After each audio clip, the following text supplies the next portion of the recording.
A growing number of Christians are celebrating Passover as a way of restoring the foundations of their faith and out of a desire to celebrate the holidays that Jesus celebrated. But there are Christian and Jewish voices that push back and don't see Christians celebrating Passover as healthy or appropriate. Well, my guest today is Jewish theologian David Nekrutman. David is a veteran voice in Jewish-Christian relations and education. And today on the Game Changers Forum, David's going to offer guidance on how to positively navigate Christian participation in Passover and other Jewish practices.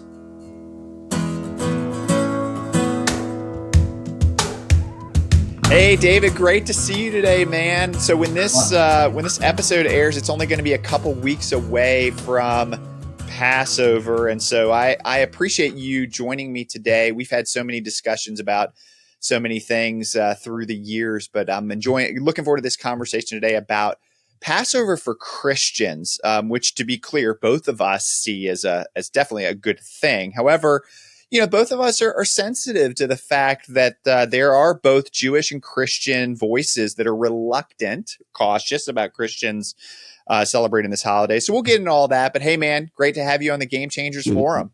Well, what an honor to be with you, Ryan. It's good to see you. Good to see you too as well, David. David is coming to us from Netanya, Israel, beautiful city on the coast of Israel, but he comes to the U.S. a lot. So we're going to talk all about what David does and his organization. It's an awesome organization called the Isaiah Project. He's got a podcast, Biblical Excavations. So we'll get into all that in a little bit. But hey, David, before we get into the specific topic of Passover, I would love folks to hear some of your story. I know you got long, short, and medium versions. So, give us maybe the short to medium version of, and of course, everybody wants to know how you, as an Orthodox Jewish man, ended up as a theologian and really a specialist helping Christians discover the Hebraic roots of their faith. So tell us the story. So almost 24 years of Jewish-Christian relational experience. Started off in the Israeli Consulate in New York, where I served for the Director of Christian Affairs from 2000 to 2000, and at the end of 2004. And then I made Aliyah, made my move to Israel with my wife. Back then I had 2 sons. Now I have 3 sons. And I didn't think I would get back into Jewish-Christian relations, but God had a great sense of humor. And Rabbi Riskin gives me a call at the end of 2007. Rabbi Shlomo Riskin, who we would consider Judaism as the Nehemiah or the Billy Graham for our Christian viewers out there of Judaism. He's definitely a leader for many, many decades, helping Jews to identify as Jews within the Orthodox Jewish movement. He's famous for opening up the Lincoln Square Synagogue in Manhattan, but he moved to Israel on the behest of former Prime Minister Rabin and Peres to open up Efrat, which is parallel to Bethlehem. And he created an institution called Or Torah Stone. And he basically was the second largest exporter of rabbis around the world from his institution alone. And then at the end of 2007, he receives a calling from God to change the status quo for Orthodox Judaism to actively engage with Christians on a relational level. And he heard about me through Bishop Robert Stearns from Eagle's Wings, and a conversation at Ben Gurion Airport at midnight as Rabbi Riskin. Wow. As we always say, Rabbi Riskin, we used to make fun of Rabbi Riskin. We say, our Father in heaven, because he would be traveling a lot in order to raise awareness about Judaism around the world, but he was known always to fly around. So at midnight at Ben Gurion Airport at the end of 2007, he wanted to meet with me, and I give him every single reason why not to hire me. I said it would be your worst cleric PR nightmare. You're trying to change a status quo within Orthodox Judaism is quite apprehensive or against doing Jewish-Christian relations. I only do this from a relational covenantal model. This is not about jumping on the financial bandwagon or a whole bunch of other ulterior motives for Jews to have a relationship with Christians to advance that. I'm here because I can't be a Jew stewarding the land of Israel without my covenantal partners of the other nations. This is not a Jewish VIP club. This is about Mm. the blessings to flow through Abraham's descendants, the covenant, Sure. through the land and its people to the other nations. So that's how I operate. And Right. and I'm not moving from that. So I was giving him every reason not to hire me, but he said, he received a call from God to change the status quo, and he's Rabbi Riskin, so he was willing to risk everything. And we opened up the Center for Jewish Christian Understanding and Cooperation, and I served in that position for about 14 years. So And what then year did you open that center, David? the official opening was 2008, but I came in the last few months of 2007 to provide a vision of how this would all look like. And then the inauguration with 26 pastors, Bishop Robert Stearns brought the pastors in, and we inaugurated the center in the beginning of 2008 during a snowstorm. So that was pretty interesting. That's another story for another time. Yeah, it's a great. I I'd served in love that to hear. position for 14 years. In September of 2021, they stepped down from that position to create the Isaiah Projects on the behest of Christian grandmothers wishing to help their grandkids to understand the roots of their faith. So the Isaiah Projects has a specific calling for the homeschool world, the Christian homeschool world specifically. As you know, the Barna research statistics is very clear that even a Christian growing up and nurtured in a Christian home often leave their faith when they go into the college in their college years. And I believe one of the key factors is that we don't necessarily provide a Hebraic background or a critical thinking skills approach to the Bible. I think there's too much emphasis on simply a devotional approach to Scripture, which is nice.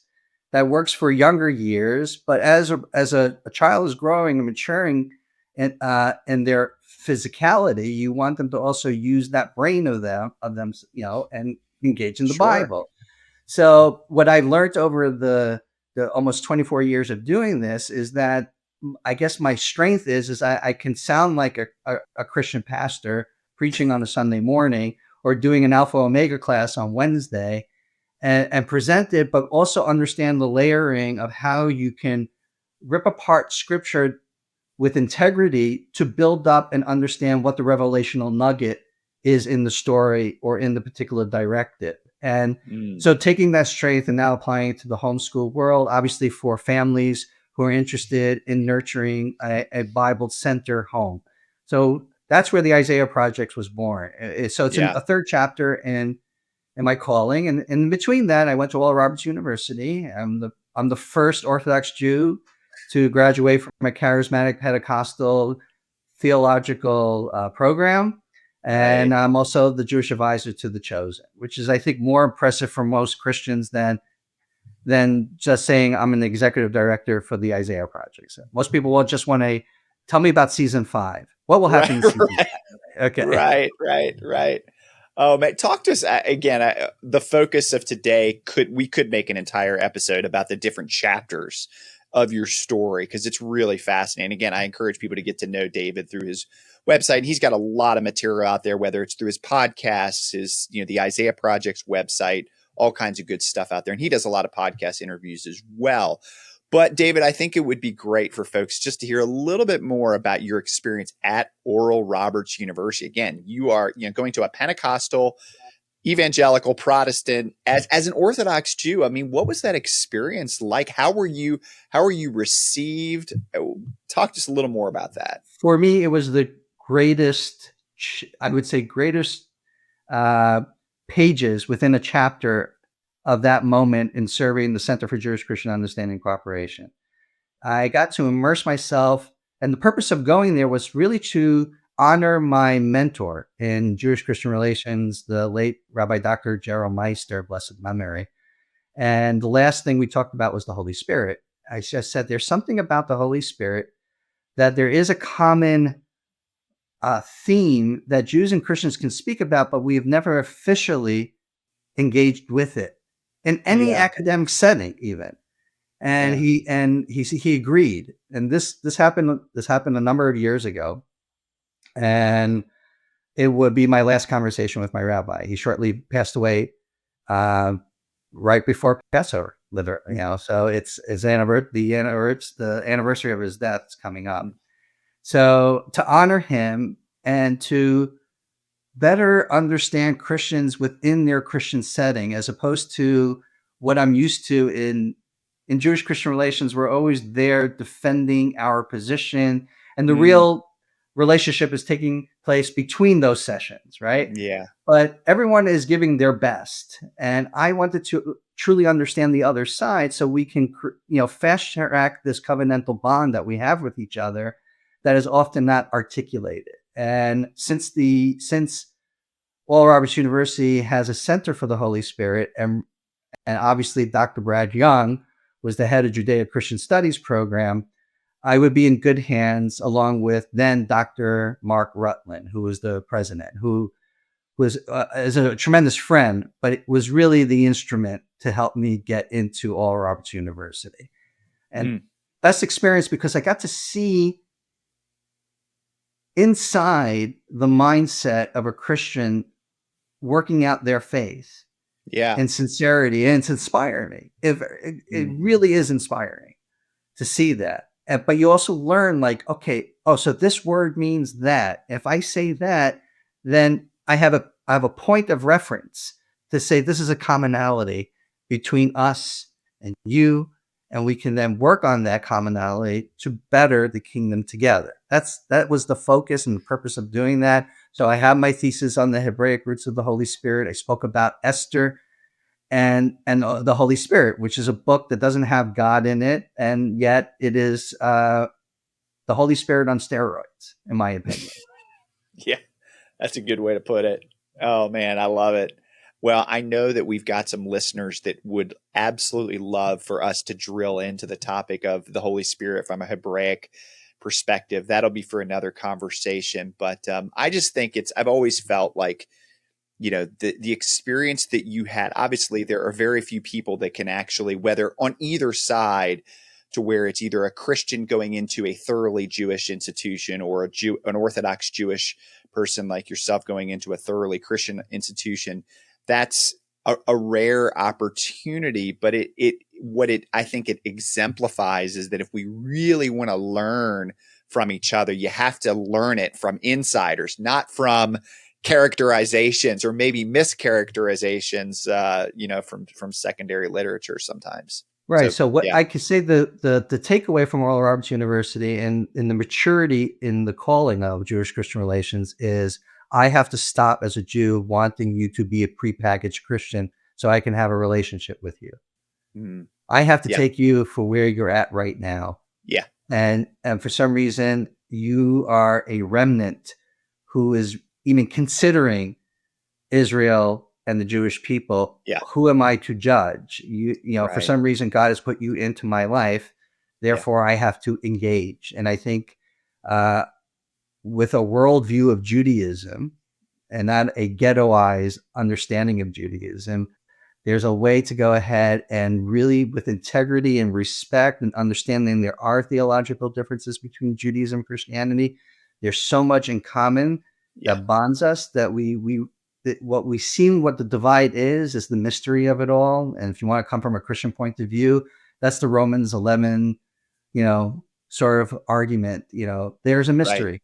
There's a Yeah. mystery for me for Christians in the history of Christianity of almost 2,000 years that it hasn't always been nice to the Jewish people, and that's an understatement. Sure. And now take the miracle that's in front of me and not bring that past into this particular person who wants to Yeah. have a relationship with the Jewish people. And often what Jews do, unfortunately, is because we live in memory, we always take that memory and we put a challenge automatically on the relationship. And we Yeah. come from the point of view is, I can't trust you. You have to prove yourself. I need these things from you. And what I've learned from the Oral Roberts University experience is that's not for me. Mm, My thing is, here's a sincere Christian wanting, probably doesn't know anything about Judaism. This calling's pretty new in their lives. They're still yeah. maturing in that. So let's have that conversation. Let's have that relationship. So that's I think the greatest takeaway. Yeah, that's beautiful and a great example.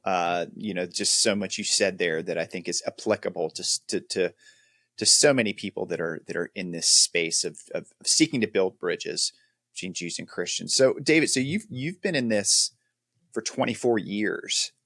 This world of Jewish Christian relations as an educator and really as a trained theologian.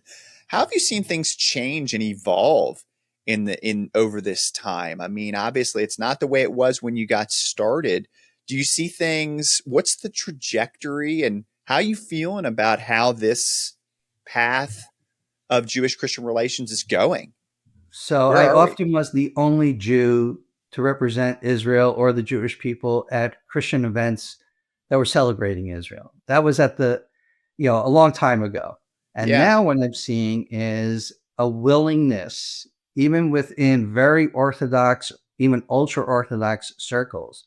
Like I'm fascinated by your relationship with Chabad and Mm, how that all works out and they're willing to talk and all that. I think that's mm, fascinating. It wasn't mhm, that way when I started out. It wasn't that way mhm, when we opened up the Center for Jewish Christian Understanding. There was a lot of naysayers. I do think, and I know, I do think that when Trump moved the embassy to mm, Jerusalem, that was a game changer for the Orthodox Jewish movement.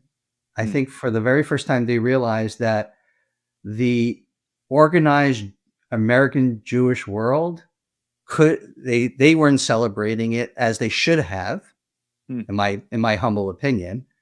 And the only people present at the ceremony in Jerusalem were pretty much Orthodox Jews and evangelical Christians. It was a game Yeah. changer because that was evangelical support for Israel making that happen. I know evangelical pastors were speaking into the life of the president.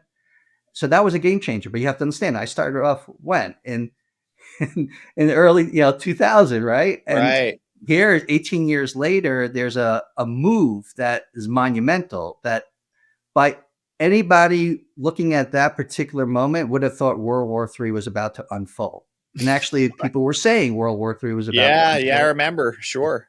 and it didn't happen. And I know when I was speaking to a bunch of rabbis, I said, you never know what a yes will do in Jewish Christian relations, because I know Pastor Hagee from Christians United for Israel, his rabbi was Rabbi Scheinberg of blessed memory. We both Yeah. know Rabbi Scheinberg, right? Yeah. It was his yes to Pastor Hagee when the organized Jewish world in San Antonio, Texas wasn't willing to work with him, that created the first night to honor Israel. Now, look what happened in Pastor Hagee's life and what happened to Christians United for Israel because an Orthodox rabbi said yes. Mm, So I said, you never know where a yes may take this relationship. So I have seen by saying yes in my own life of the meaning of having pastors at my table, at my Shabbat table, mm. going to a Sunday service to support my pastor friend and just be there. I don't need necessarily always to be talking at the pulpit, but they should know that this Jew, this person from Israel, cares about them and is willing to be in their sacred space as well. Yeah. Yeah. It's amazing. Yes, that's because, yeah, I agree. You go to so many events now that are, whether it's Christians United for Israel or just, there's a lot of different pro Listen, Israel I groups. just And came in December time. What's Turning Point, right? You can get a minyan, a quorum of it's Jews amazing. to Yeah. pray at Turning Point. Yeah. I'm a Turning Point of A Christian affiliate event, to be family clear. event. Yeah. Right, Turning Point is really primarily not only a conservative platform, but it's Christian. Mostly Yeah. Christians are going there, right? There's prayer services at night. There's worship music, Yeah. and then all of a sudden I needed to say Kaddish for my mom Mm. when she passed away, and I was at Turning Point, and I could say Kaddish for my mom because there was a quorum of Jews there, which is Yeah. Yeah. I like that would have never happened when I first started out in Jewish Christian relations. Yeah. It's amazing. It's amazing. Oh, okay. That's encouraging. Well, okay, so we're gonna begin our turn towards talking about Passover in particular. One, because seasonally, when we're recording this, that's coming up, but two, because it's a really big deal when it comes to especially Christian engagement with Jewish people, with the Hebraic roots of the faith, and so forth. And my experience through the years has been that there's two big doors that I've noticed that are pretty common as far as what makes Christians, and on the Christian side, want to kind of go down this road of the Jewish roots, Hebraic roots, building relationships with Jewish people and so forth. One is if a trip to Israel, of course, that's a big one. And that's, for another conversation. But the second one is what our topic is today. And again, this is my experience, but I'm curious your thoughts on this. But a lot of Christians, especially over the last decade or two, 10 to 20 years, have experienced Passover in some shape or form. And I'm curious how your observation compares to mine, as far as what are the things that get Christians interested in the Hebraic roots of their faith. And do you see Passover as kind of a big player in that equation? In the mainstream of Jewish-Christian relations, it was the Jews who inviting Christians to the Passover Seder. Right? That's how it was, I think, the embryonic stages of how this relationship of Christians desiring to have a relationship with Jews, coming into the sacred space of the home of a Jewish family and experiencing this. That's one aspect of it, but that's not the mainstream. The mainstream, I believe, comes from a pivotal point for the individual Christian who realizes that the Judaism of Jesus is relevant for the walk of a Christian. Mm. All right. So I didn't say this joke. This is Dr. John Garr. I got this from Dr. John Garr. He says, Okay. most people believe that Jesus was crucified and resurrected as a Southern Baptist. All right. So I'm not taking credit. I got it. Jews need to put the credit where the credit is due. You gave proper credit. That's good. Right. Proper credit. He says, it's unbelievable. But if you do believe in the crucifixion and resurrection, it doesn't mean that the resurrection divorced Jesus from his Judaism. Right. And I think that is where a Christian starts from in the journey of Hebraic roots.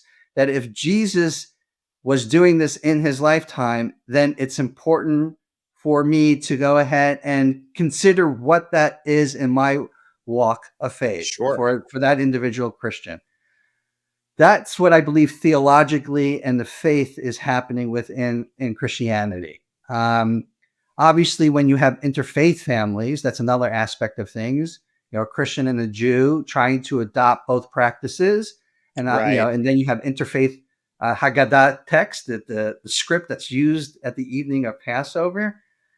So all of that plays a role. And then I would also say that Sebastian Maniscalco, bless him, his great comedy routine on Passover. You should be able to Google this on what it meant as an Italian to go to a Passover. Oh, it's the greatest. It's a great setup. Yes. Right. But if you get anything from this podcast, make sure you check that out. Yeah. You should check it out because he's like, I'm an Italian. You're telling me for 2 hours we're going to be reading some script. Yeah. I'm an Italian. I need to go ahead and have food. I need oil. I need to move this hand. And bread, no bread. He talks about there's no bread at this meal. It's great. Classic. But what you see is that Jews in Hollywood are often putting Passover front and center. And then obviously you and I grew up with the 10 Commandments, right? The Charleston Heston movie and all that's always been playing around. So it's there in the background. And then someone's curiosity. So I think there's several factors happening, all at the same time. But I think for someone to adopt the practice of some sort of celebration of Passover in the individual Christian home, I think that move is a move of faith of like, okay, if Jesus did this, then the Christian themselves figure out that maybe they should be doing something like this. Now the question is, what's the resources? Like how do you do this? Right. And, often, the Maxwell House Haggadah that was famous for you and I growing up, that was available in ShopRite, in supermarkets, there's no context for Christians to really enter into that world. It's a very personal Jewish story. And if you bring the Christian into that, there's a lot more to explain than the internal baseball lingo that we use at the Right. Haggadah, at the Passover table when we're dealing with these texts. Hope Yes. I hope that helps. No, that helps. I mean, so what I hear you saying is that your experience it definitely matches mine from the sense that there are a lot of factors that bring people to that bring Christians to want to really press into this Hebraic understanding. It could be a trip to Israel. It could be Passover. It could be again this just realization. Hey, Jesus was Jewish and he, practiced Judaism. All these things and other factors, and so. And we're gonna, again, dial this Passover thing in, and I want you to share about just, again, this on a practical level, some resources and even some things I know that are stirring with you to help Christians with this, and so, but we'll get into that. But okay, so we both agree that Christian engagement with Passover, it's a big deal, and it seems to be increasing every year, and a lot of Jewish voices welcome this, but not everyone sees. Actually, David, I've seen, like, especially over the past few years, I've seen a number of editorials in major Jewish publications that were really pushing back and express some reservations about all these Christians celebrating Passover and so forth. So from the Jewish side, and obviously, as an Orthodox Jewish thinker and practitioner, what's your take on why there's been some caution about Christians celebrating Passover? I think most Jews who usually have a problem with this, are in the world of cultural Judaism. And therefore, their expression of cultural Judaism is mainly through lighting the Hanukkah lights and the Passover Seder, and maybe fasting on the Day of Atonement on Yom Kippur.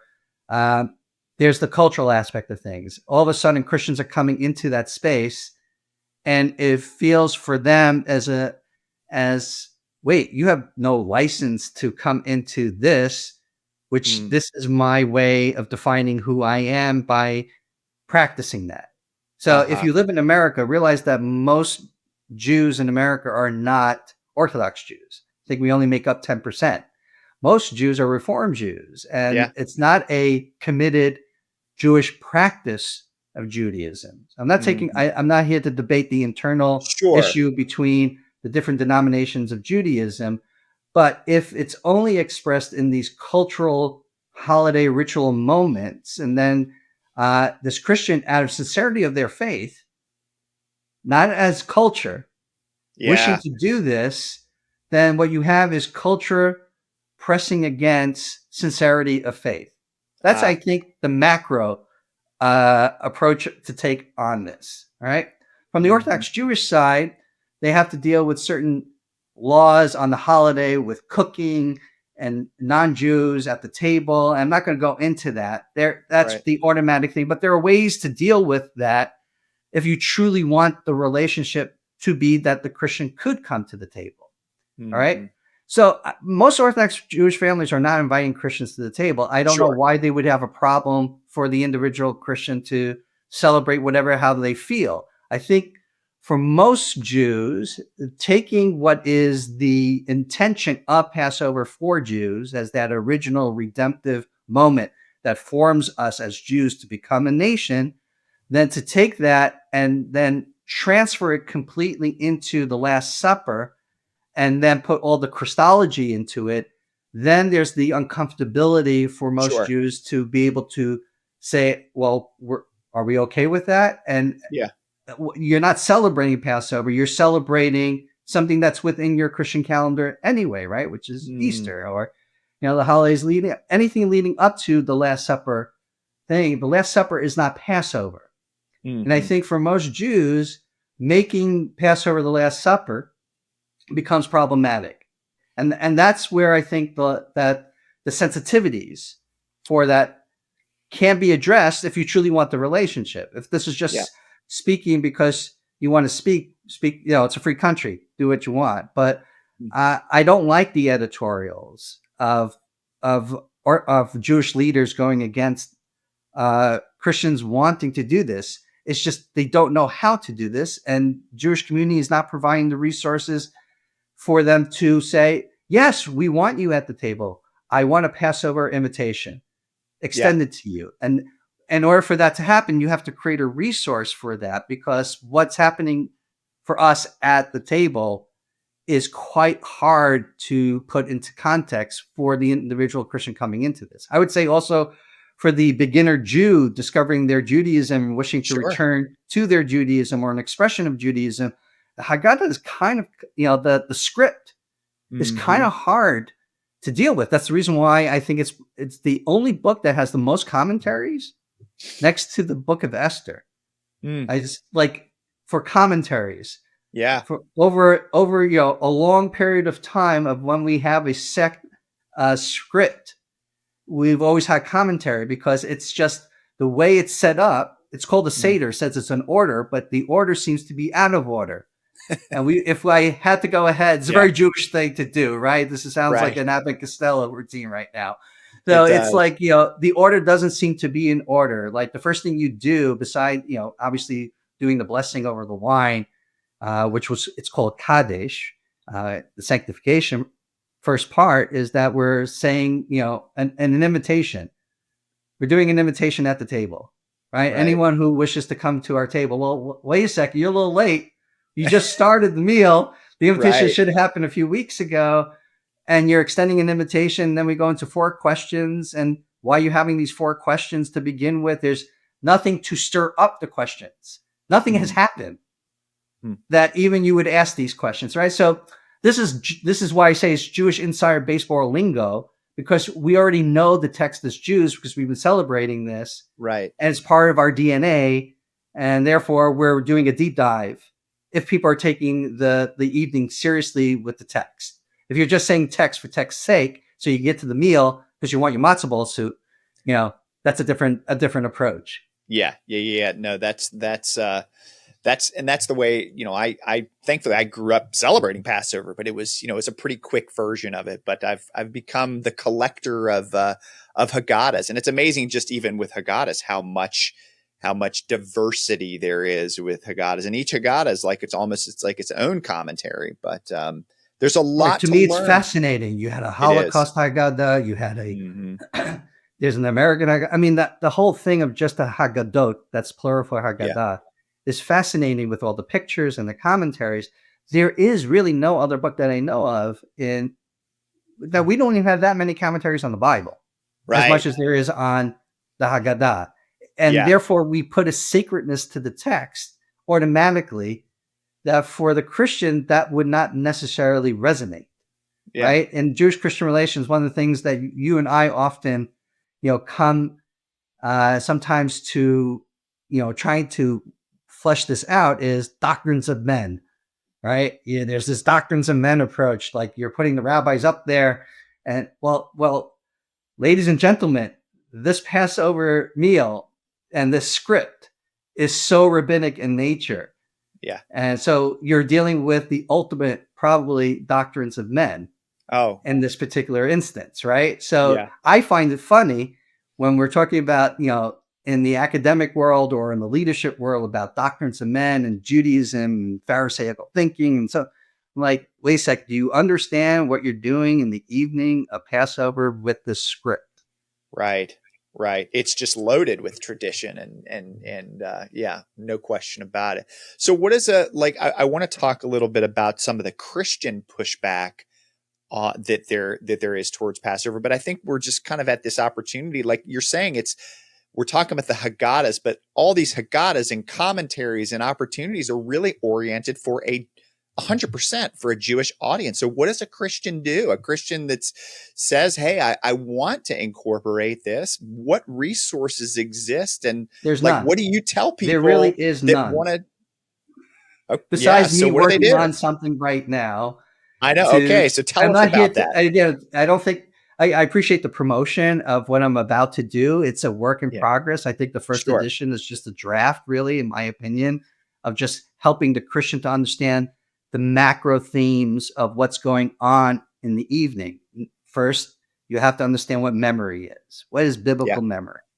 So I've always defined biblical memory as represented in the Hebrew word zecher as a past episode lived in the present moment for the future of his kingdom. That's biblical memory, because we don't have a Bible word for history, Bible Hebrew word. We in modern day Hebrew, we say historia. Okay, that's history with an accent, but that's not a Bible word. A Bible word that comes close to history is memory, and that's zecher. And we live zecher, right? So if you go to the Holocaust Museum, it's not that we're thinking of the Holocaust as history. No, we're thinking of the Holocaust as memory. Right? Yeah. So that's why I've always said Jews live in memory. And the evening of Passover is memory on steroids. You're taking a story of 3,300 years ago, and you're not reading the story. If I would have wrote a text for the evening for Passover, take Exodus chapter 1 through 16, read it. There's your Passover Seder text, and we don't do that, right? So what's happening in the evening through the text of the Haggadah, the script, is first to understand that there's memory. That's like if I would give you a map of how to look at it. So you have memory. You have to understand what freedom is, because we're about to not only experience the slavery, that memory of slavery, we have to understand that slavery led to freedom. But then you have to understand what biblical freedom means. Not a freedom to do whatever you want, right? We were free from tyranny, and for the very first time in our past, after the Egyptian oppression, now we have time on our hands. And now time is now being used to be service to God and service to others. Yeah. So biblical freedom means, in a sense, that I have to take in consideration not only what am I doing with my time? And then you have to understand what time is from a biblical point of view. Right? So I'll give you an example.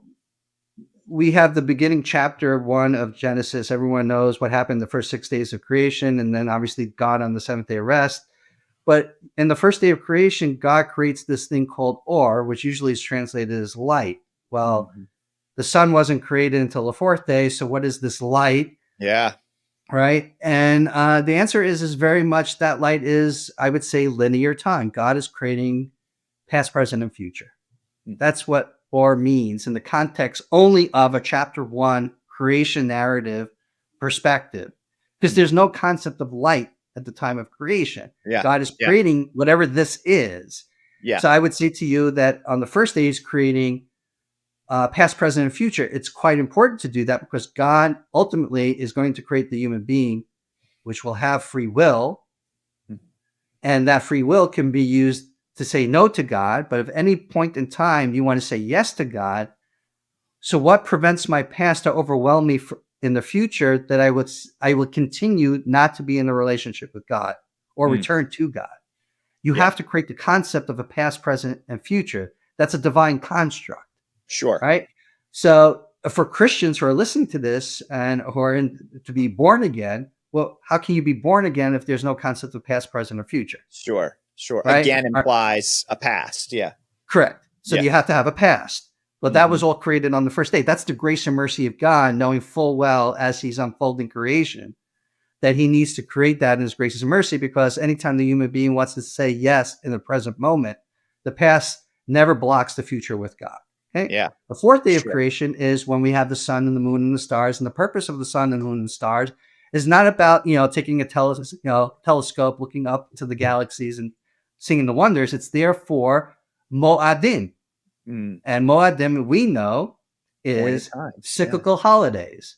Yeah. Right? Yeah. It could have used another word to talk about the seasons. There's something called onot, which is seasons. Didn't say it, said Mo'adim. That word Moed is the one that's used in Leviticus chapter 23 to talk about the Mo'adim, the holidays. Right. Passover, Pentecost, Passover, Feast of Rosh Tabernacles, Hashanah, Yom Kippur, all these. Yeah. Right. Those and are Shabbat the is the ultimate Moed. It's not Mm. only something that's of creation there, but it's also a moed. It's cyclical time, right? Yeah. So now you have to understand that there's linear time, and there's cyclical time, and what we're celebrating in Passover is this concept of cyclical time. Mm. And what's the theme? Now we go to another part of the map.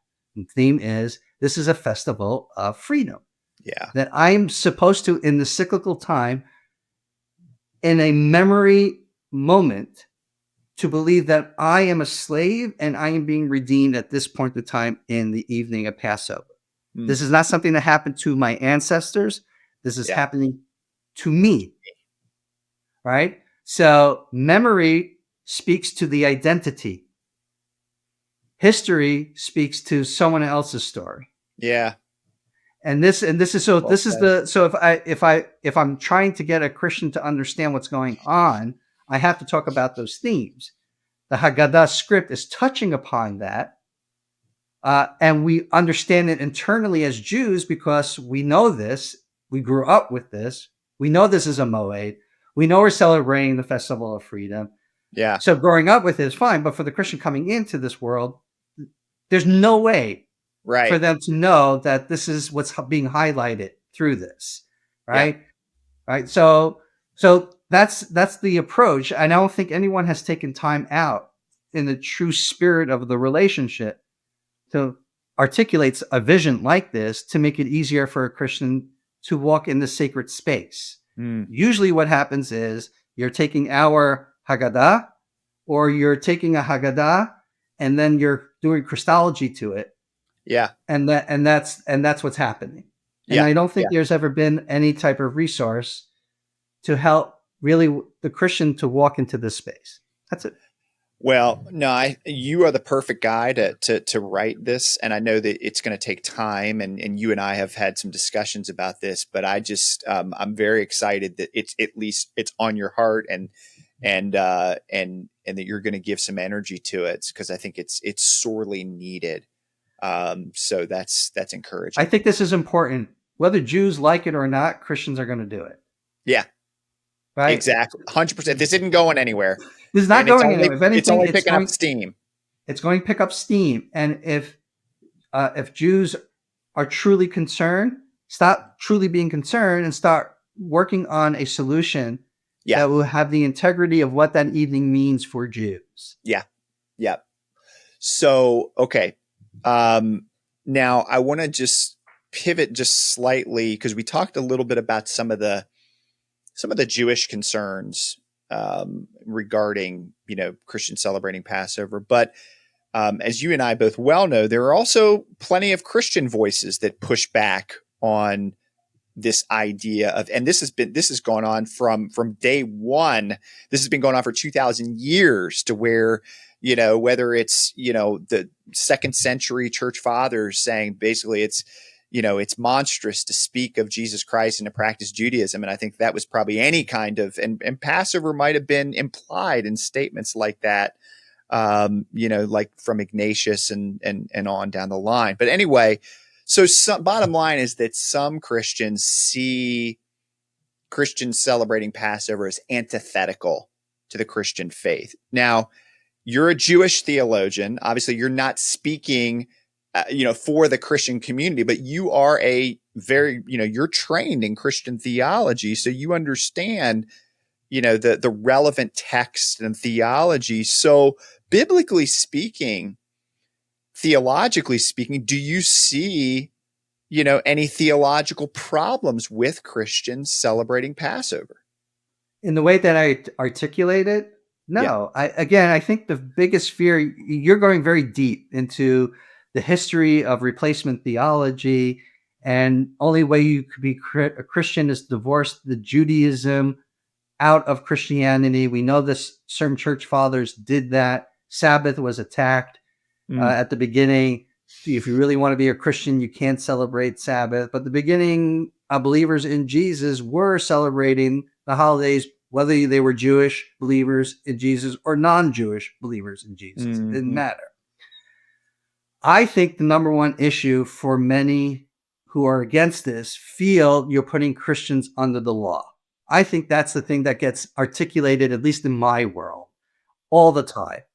that Christians are not under the law. Jesus abolished the entire law through the crucifixion and resurrection, everything like that. And my answer to that is, first, this is not a Christian. Obviously, is not obligated. That's number one. There's no question about that. But I think it's important that in Christianity, that Christians say Jesus is Jewish. Okay? Because it sounds like if you're saying that Jesus wasn't doing Passover or Paul wasn't doing Passover, I know that you have the Weird Apostle book out there, but Right. Paul was also celebrating Passover. Yeah. You're taking away the Judaism of Jesus. And I know maybe this will be controversial, but how dare you? Yeah. So if the Christian is coming from the point of view where I want to be able to, because everything a Christian is doing, and I think Jews don't understand this, a Christian is doing something because everything is about Jesus. Even the support for Israel is about Jesus. All right. I think often Jews don't understand what that means. Yeah. Because as Jews, we tend to separate our faith from our nationhood.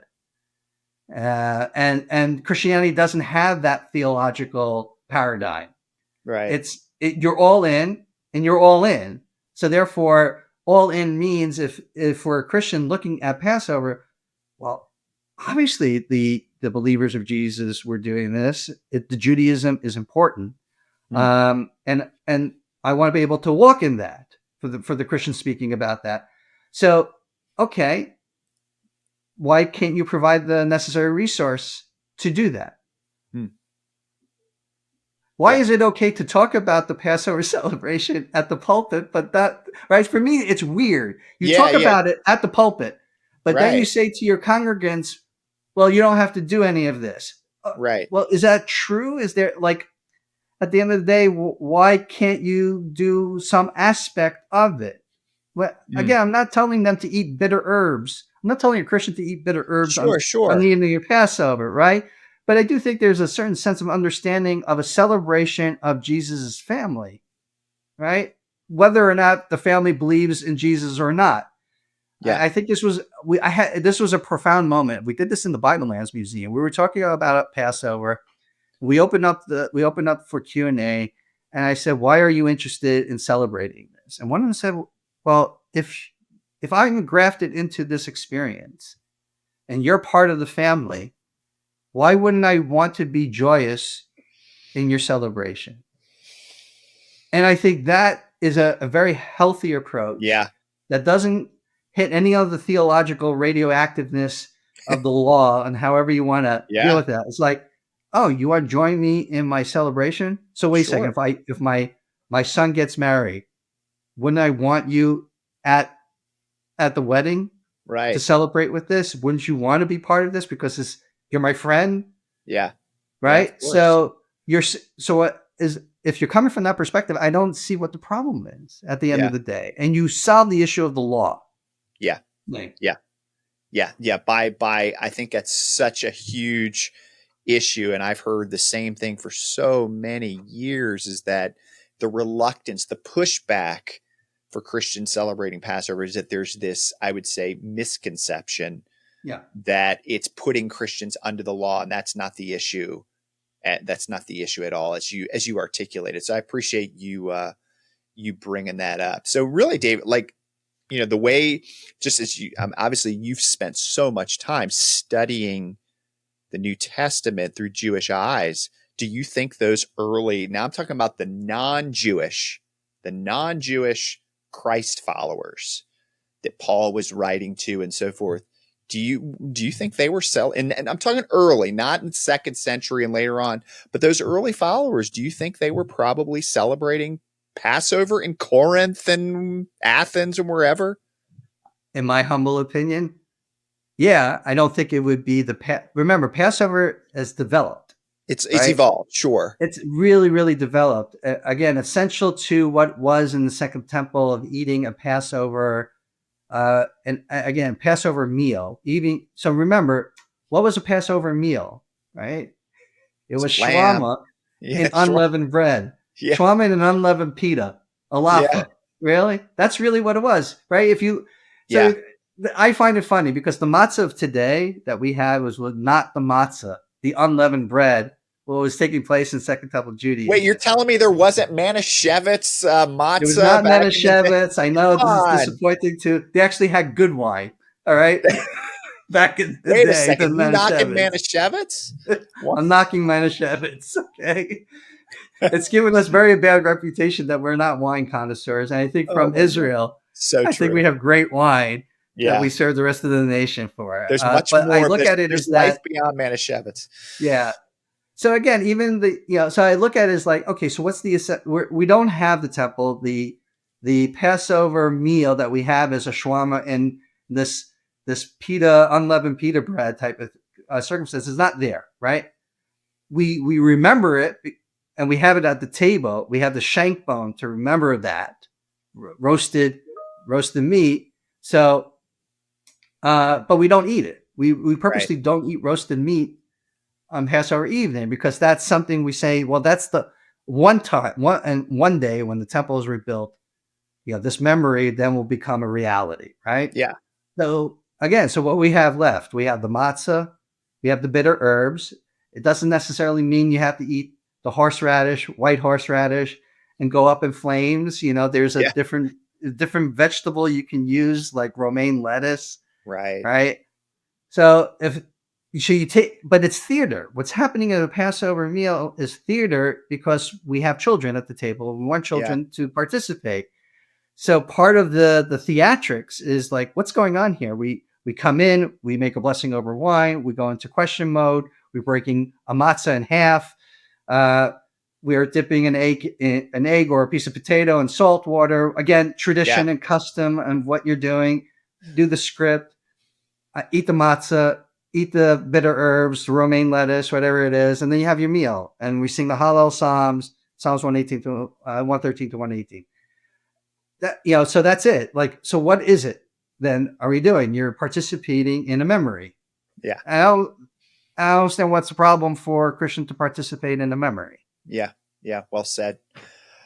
David, good stuff, man. I appreciate that, and so much more to come and to be said. So I encourage folks to just keep up with David's work as he's always putting out good content to help Christians sort through these issues. But all right, David, we're gonna kind of pivot towards the end here. But as I said, our primary focus today has been Passover. But obviously, this topic of Christians pursuing the Hebraic Jewish roots of their faith, it leads to all kinds of categories and questions. And a related but significant topic that we've already kind of alluded to is how a lot of Christians are wanting to know how to incorporate the weekly Sabbath, Shabbat, into their rhythm. They see it's part of the creation account, and then these different references throughout the Bible, and obviously Jesus and mentioning there's these Sabbath stories and all these different references. So you several years ago wrote what I think is it's a groundbreaking book. It's called Your Sabbath Invitation, which folks can. I'll let you tell folks how they can get a hold of this, but. Of course, this is worthy of an entire episode, but I just want you to tell folks a little bit about what this is about, why you wrote this book, and how it can help Christians. So I just want to point out that Ryan has a rare copy Oh, this is a of collect. Your Yeah, Sabbath Invitation. yeah. So the real copy has a yellow shin. Thank you. Okay, but I gave that to you for a review. That's So right. you could sell that on eBay and make $2 if you wish. Just saying. Right. There we go. I forgot. Like, that's right. This was a pre-release edition for you to review. And we talked about Your Sabbath Invitation. I forgot. Right. So this is there's not an expanded edition. So when I see you, I'll give you the updated expanded edition one. Deal. So from my point of view, and this goes back to the vision of Isaiah towards the end of Isaiah 66. We see the second to the last verse that says, "From new moon to new moon, from Sabbath to Sabbath, all worship be, says the Eternal." And I'm like, well, Isaiah 66 is pretty important in Jewish circles because on the Hebrew new moon celebration that falls out on a Sabbath, the prophet reading for Sabbath Rosh Chodesh, the Sabbath new moon, right? Two of these things combined together, we read Isaiah 66. Yeah. Now, Isaiah 66, verse 24, ends off on a bad note. And in synagogue, we repeat verse 23, so we're ending off on a good note. Okay, Yeah. Jews are very optimistic when it comes to this. But the point is, in the same chapter, Can a Nation Be Born in a Day envisions a messianic celebrations of what would be the holidays, the Moadim. That's the new moon. The reason why we have the new moon is to help us understand where we're going to celebrate those cyclical holidays outlined in Leviticus chapter 23. Mm-hmm. But the last thing is this Messianic Sabbath. It is the end time prophecy that's so positive. I don't hear articulated in Christian radio shows or TV. It's always Armageddon and doom and gloom. And I'm like, wow, this is a positive end time prophecy that somehow we're going to do this Messianic Sabbath. No one's talking about it. And Jews are not inviting, right? Jews in their own world are trying to get Jews to observe Sabbath and trying to do, I don't know if you remember this campaign in the New York subway system one time years ago, is that it's based upon the tradition that we have in the Talmud. If Jews as a nation would keep 2 Sabbaths, Messiah would come, and there was this attempt to bring Sabbath for Jews to observe it, so to hasten the redemptive season that we're living in. Mm-hmm. So we're trying to get Jews to get into Sabbath, right? So Jews are not thinking about Christians and Sabbath, and Christians are definitely not thinking about Sabbath. And I got that awakening as I'm writing the book, because the original title was going to be The Missing Commandment. And it was going to be a rebuke of Christians saying, you want the 10 commandments in your courtrooms, but the truth is you only want 9 of them. Yeah. Right. Sabbath gets thrown out. And so a person, a good colleague of mine at Oral Roberts University, Pamela Idrish, she just said, Christians today don't even know that Sunday is a Sabbath. And you're rebuking them that they don't even know Sabbath. Like, Sabbath idea is gone. Like, there's, the whole Sunday routine for many Christian families is almost as they're scheduling God in on Sunday. Sure. And they're doing everything else that they need to do because they got that power hour in church. They're good to go. And then that's it. So the whole idea of Sabbath is lost. Although I truly believe Sabbath starts at Friday night and goes to Saturday night, I just, it would be nice that, Sunday would be a sacred day for Christians just to whatever they feel they need to do, but we're not even there yet. So instead of writing The Missing Commandment, we came up with Your Sabbath Imitation. To look at this as truly as an imitation. Now, I want to make this very clear. It's not about an Orthodox Jewish approach to Sabbath. Yes. Okay, there was a Sabbath before Sinai. Yeah. Okay, go to Exodus chapter 16 with the manna episode, and you will see an unfolding of Sabbath that should just startle anybody who is literate in the Bible. Moses makes it very clear on Friday, on the 6th day, there'll be a double portion, because on the 7th day, it's going to be Sabbath, and it's not going to be this manna. Right. You can't go out of your boundary to get the manna. There's nothing going to happen. Whatever you're going to do, that double portion is going to last, right? And they rest, and it says the nation rested on the 7th day, right? So if I was a guy in the crowd, right, this would be my interjection into the Bible episode of the manna in Exodus chapter 16. Hey, Moses, what's Sabbath? I have no idea what you're talking about. Right. So the biblical episode recorded as is assuming that the people, both the biological descendants of Jacob and the mixed multitude that went out in Exodus chapter 12, understand that there is a Sabbath. Otherwise, this doesn't it's make taken for it's taken for granted. Like it doesn't even stop to explain it. It's just assumed in the narrative. Correct. Yeah. So I'm like, wait a second. So something is happening different about Sabbath at Sinai, which is another episode to talk about. Yeah. But Sabbath was already there. Now, what we as Jews did with the Sabbath and defining what work is we looked at the tabernacle. Yeah. And we looked at the construction and deconstruction of the tabernacle and all those categories of labor that are involved in that. And that's what we as Jews have adopted. That means that we can't do on the Sabbath. All right. So I can't do anything that has to deal with bread, from digging up the dirt, to planting the seeds, to the baking of the bread. I can't do anything with building a house. Right? That's the construction of the tabernacle itself. I can't construct the tabernacle, deconstruct it. I can't do that. Right? And then I have fire. Right? That's a separate thing. So anything that has to deal with something creative that deals with my own space and sustenance, for Jews, we looked at through the prism of the tabernacle. That is not for non-Jews in the celebration of Sabbath. There is a celebration of Sabbath as creation. Yeah. Goes back there. And there's also a Sabbath of redemption, which is in Isaiah 66:23. So Sabbath often in Jewish circles is always something that we're doing for the past, that we're mandated to do. But my argument is in the last 76 years of a fast-tracked and redemptive history, with the being reborn with the state of Israel, we're in redemptive times.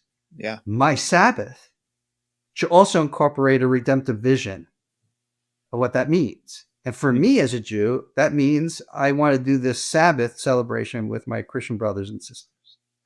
And so that's the background for the book. Yeah, no, there's so much more, and I want to encourage folks to get a copy. So how can folks find the yoursabbathinvitation.com? That's very simple. So yoursabbathinvitation.com. Those who are interested in the homeschool Bible education, that's biblicalexcavations.com. Got it. Okay, David, last question for today. I want folks to know a little bit more about what you're doing, your organization called the Isaiah Projects. We've mentioned it already, but this is it's your, you lead this organization. You've got a team as well, but it's an educational organization, but you're also doing some really important humanitarian work in Israel. So just before we wrap this up, tell us about the Isaiah Projects. So its primary mission is to create Hebraic resources for Christians to discover the roots of their faith, with a special focus with homeschool Bible education through the division of the biblical excavations.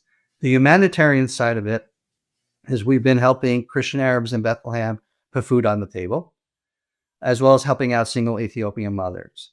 Now remember, we created this we launched in the beginning of 2022.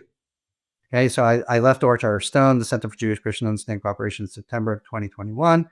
And we began this journey. And one of the first Hebraic resources was Your Sabbath Invitation, and creating a Sabbath movement, which is still going on today.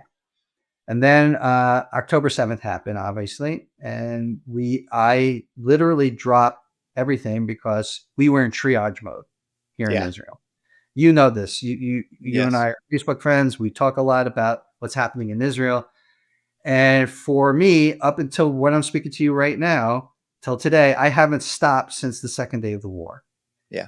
And then looking at it from three categories: triage. What do our first responders need to be able to do their job? And getting them the necessary equipment, because Israel was not providing that. That was one. Then the survivors of October 7th. What are their immediate needs while the state is trying to figure out where they're going to be living, mental health issues that they have to address with therapy and stuff like that. We came in, we said, okay, there are certain people that are going to need supermarket cards or pharmacy cards, or just if they're going back to the kibbutz itself, they're going to need appliances. So we went into that mode, and now it's about rebuilding. Yeah. So for Kibbutz Adumim, for example, besides 22 foreign national workers being murdered brutally, there was farming terrorism that was committed by Hamas, taking about $5 million worth of farming infrastructure, We're not talking about machines, just the infrastructure, completely decimated, burnt to the ground. So again, what you do for them when they get back, how do you get them to economic stability while Yeah. the state is trying to figure out insurance claims and all this other stuff? Like at the end of the day, whatever the value of that 1990s tractor was, they still need a tractor because that's been destroyed. Yeah. Right. So that cherry picker that doesn't work anymore, you can give a third of what the value is because it's an old cherry picker. They need a new cherry picker. Yeah. All right. So let them sort out whatever insurance or claims they need. Let's get them off to a good start. Same thing with the beehives, the bee industry for kibbutz Erez. $600,000 of damage just to their division that happened because they couldn't get to their beehives. It was on the military zone. Their whole 2023 to 2024 production is gone. That's it. Couldn't get to the beehives. So now you got to introduce new beehives. The state is not giving that, unfortunately. Security systems for individual communities that are literally on the border of Gaza that don't have a camera on the border, and for some reason the state is not giving, or the army is not giving. So you work with the communities to put in, for the very first times, eyes. We call it's the eyes in the sky. It's a security system that can't get jammed. It has its own solar panel generator, machinery that does everything that needs to be done, and it gives the internal security squad of the community eyes on the border right now. Kfar Aza never had cameras on the border because the army said you don't need it. You can always rely on us. And at the end of the day, unfortunately, that didn't happen. Everything went up. So how do you get people to feel psychologically that they're able to come back? Like we have a Kibbutz Kerem Shalom.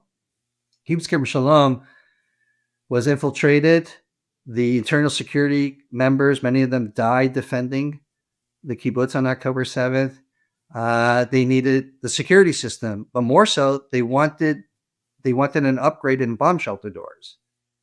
So everyone knows when this missile comes in, you go, I'm actually speaking to you from a bomb shelter in my apartment. All right. Just in case, right? Just in case something happens, we can continue the conversation. Yeah. But the typical door is not meant for countering terrorists outside your door. The door is there to lock. And if there's a missile, we're fine. You hope you're fine, right? Many of the families had to hold on to the handle of the door to prevent Hamas coming in. Some ended up in tragedy. You can't always do it. But so you have to, you need a lock, an inside door lock. Not only that, bullets went through some of the doors, fire, whatever it was. So we bought them bulletproof, fireproof, advanced bomb shelter doors. And so they're coming in right before Passover to do this. So this is the stuff that I've been working on what you call extraordinary circumstances. Yeah,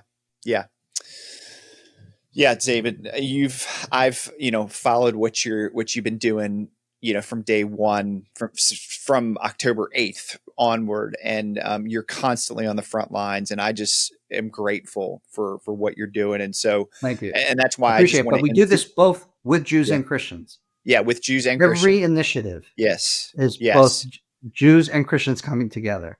And this is why I just really want to encourage folks to get to know more about your work and the Isaiah projects, and to consider just supporting what you're doing, because it's really making a difference on the front lines. So man, just appreciate all that you're doing, and really you're going into dangerous areas at times, and some of your live footage is pretty intense, and so just dancing between I have a lot of respect missiles. for it. Yeah, What's that? Dancing between missiles.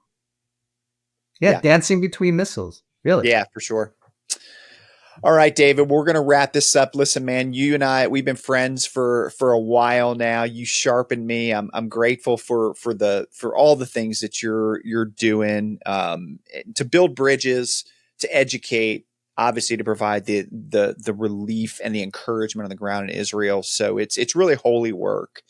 and I want to encourage everyone to look into and support what you're doing. So again, what's just to reiterate here, David, what's the best way for folks to contact you or learn more about Isaiah Projects and what you're doing? Yeah, so the IsaiahProjects.com is the macro umbrella organization for the homeschool education stuff, biblicalexcavations.com, and for the Your Sabbath Invitation book, yoursabbathinvitation.com.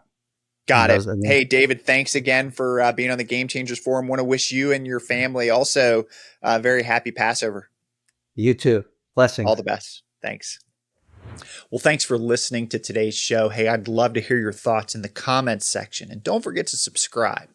And if you're on YouTube, I would appreciate if you would click that like button and the notification bell so that you can be aware of when the next episode drops.